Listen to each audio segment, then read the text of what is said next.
Quand on parle de Big Three, vous pensez directement à Naruto, Bleach et One Piece. Et pourtant, ces dernières années ont sorti un autre genre de trio. Un dark trio même. Jujutsu Kaisen, Chainsaw Man et Hell's Paradise sont des noms qui ont réussi à s'imposer par leurs impacts, leurs excentricités et surtout leur beauté. On voit bien qu'avec le temps, les œuvres ont changé et ils s'adaptent à leurs lecteurs qui sont grandissants. Hell's Paradise nous présente un monde où la beauté de celui-ci se mélange avec la brutalité de la réalité, avec de magnifiques contrastes que représente l'île du paradis, car l'œuvre a beau nous montrer un univers fleuri et coloré, l'envers du décor est tout autre. Vous l'aurez compris, jeunes gens, aujourd'hui on va parler de Hell's Paradise.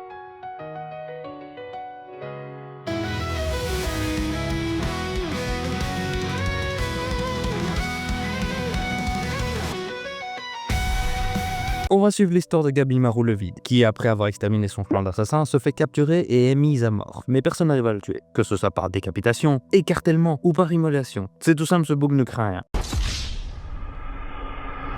Et pourtant un jour le shogunat fait appel à la célèbre famille Yamada Asaima, qui ont la réputation d'être de fameux trancheurs de tête. Et oui, il faut bien se discipliner dans la vie. Bref, Sagiri Asaimon est là pour trancher la tête de Gabimaru, sauf s'il décide de participer à une expédition afin de trouver un élixir de vie pour le shogun. Un élixir dont on ne sait rien, ou presque, avec ce dessin tout pourri inventé par on ne sait qui. S'il accepte, il sera gracié de ses actes. Mais il n'est pas le seul à devoir exécuter cette tâche, oui, tout simplement parce qu'il y a d'autres condamnés à mort qui ont été mandatés pour cette mission. Pour accompagner ces prisonniers dans cette mission sur une île paradisiaque où personne n'est jamais revenu, sauf lui là, qui tire plus de la plante que d'un être humain désormais, les prisonniers seront sous la garde de plusieurs membres de la famille Asaimon, répartis en plusieurs duos pour cette expédition. Voilà en gros pour les bases de l'œuvre, comme ça tout le monde sait de quoi on parlera. Hell's Paradise nous plonge dans un monde incroyablement beau, avec des connotations religieuses bouddhistes, ce qui rend le décor encore plus paradisiaque. Et franchement, c'est l'un des points les plus forts de cette œuvre. Mais si ce n'était que ça, l'œuvre serait bien vide. Non, là où le fan se fera un plaisir, c'est dans l'interaction entre les bourreaux et les prisonniers qui devront survivre dans ce battle royal. Car oui, je vous l'ai pas dit, mais un seul des prisonniers pourra revenir sur le continent et sera gracié. Le reste, certains duos auront une vraie alchimie au fil des épreuves sur cette île mystérieuse. Comme cet Asaimon a l'air de rat de bibliothèque, accompagné de cette prisonnière à l'air libré. Ce géant bourrin qui fera équipe avec ce petit gars qui se prend pour un médecin légiste, Tenza et ce sauvage, qui vous laisseront malheureusement dans le même état que moi. Et d'autres qui s'entretueront directement. Ouais, mais le plus important est qu'au fur et à mesure, sans vraiment le savoir, on s'attache à leur duo. Oula, trompé de moi. Et personnellement, je trouve une vraie tristesse dans la mort de certains d'entre eux. Car oui, on est dans le Dark Trio, vous attendiez à quoi? Des morts qui tireront des larmes pour les plus fragiles d'entre nous. Fragile. Oh, connard. Quoi? Avec des combats qui mélangent action pure et acrobatie. Non mais regardez-moi ces scènes, ça fait rappeler des anciens mangas ça.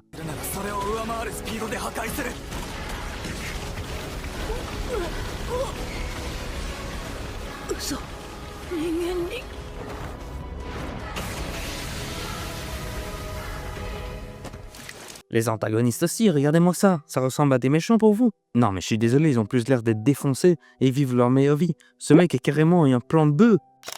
Les divinités, ou Tensei, sont bien trop puissants pour les envahisseurs de l'île. Immortels, maîtrisant le Tao. Et si ce n'est pas assez, ils ont la capacité d'utiliser la résurrection démoniaque, qui comme les apôtres dans Berserk, leur donne une apparence monstrueuse et décuple leur force bien sûr. Avec des apparitions qui marqueront certains d'entre vous, notamment cette scène. L'une des choses intéressantes est l'introspection de certains personnages. Gabimaru, qui n'a vécu que dans le meurtre et les entraînements intensifs pour éliminer toute part d'être humain en lui, pour en faire un assassin hors pair, finit par trouver un sens à sa vie, après plusieurs épisodes de réflexion introspective, surtout au contact de Sagiri, qui lui fera souvent repenser à sa femme. Car oui, ce mec qui ressemble à un gamin est déjà marié, à une femme à la cicatrice plutôt évocatrice.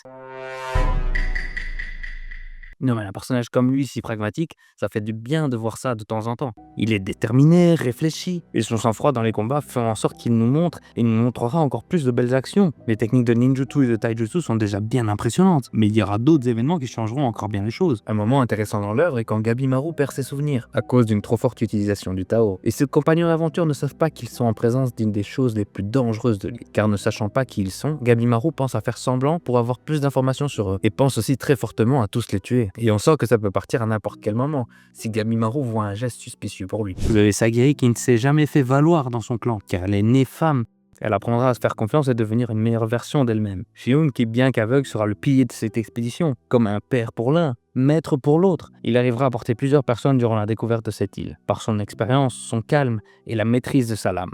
Chobei, qui est mon personnage préféré, qui restera mon personnage préféré. Car pourquoi changer quand on est déjà le meilleur? Oui, Chobei est l'incarnation de la classe dans ce manga. Il est badass, fort et sans peur. Pendant son combat contre un disciple des divinités, il sera capable d'éveiller son Tao, et d'avoir certaines facultés des Tensei. Si ça ne vous impressionne toujours pas, sachez qu'il s'est volontairement tranché l'œil pour montrer à des brigands qu'il en a une grosse paire. Et par la suite, il deviendra chef de ces brigands. Non, je vous le dis, Hell's Paradise a tout pour être un grand. Des combats épiques, un opening qui envoie, des couleurs et des paysages magnifiques, des personnages attachants, des intrigues dont les personnages essaient de résoudre car il en va de leur survie. Et est-ce que l'immortalité existe vraiment?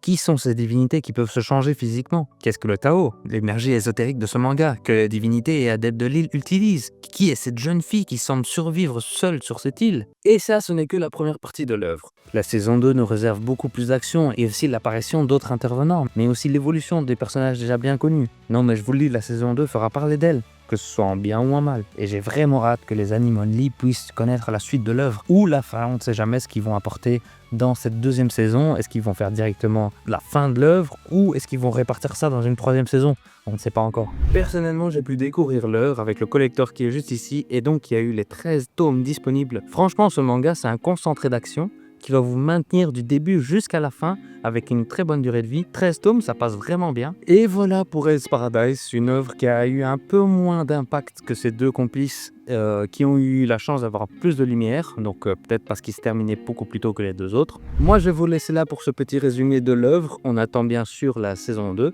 Et n'hésitez pas à checker les liens qui sont juste en dessous. Vous avez mon Insta où je suis un peu plus présent. Donc n'hésitez pas à faire un petit coucou si vous avez l'occasion, ou bien de mettre en commentaire ce que vous voulez. Je suis pas difficile. Et je pense que ce sera tout pour moi. Salut!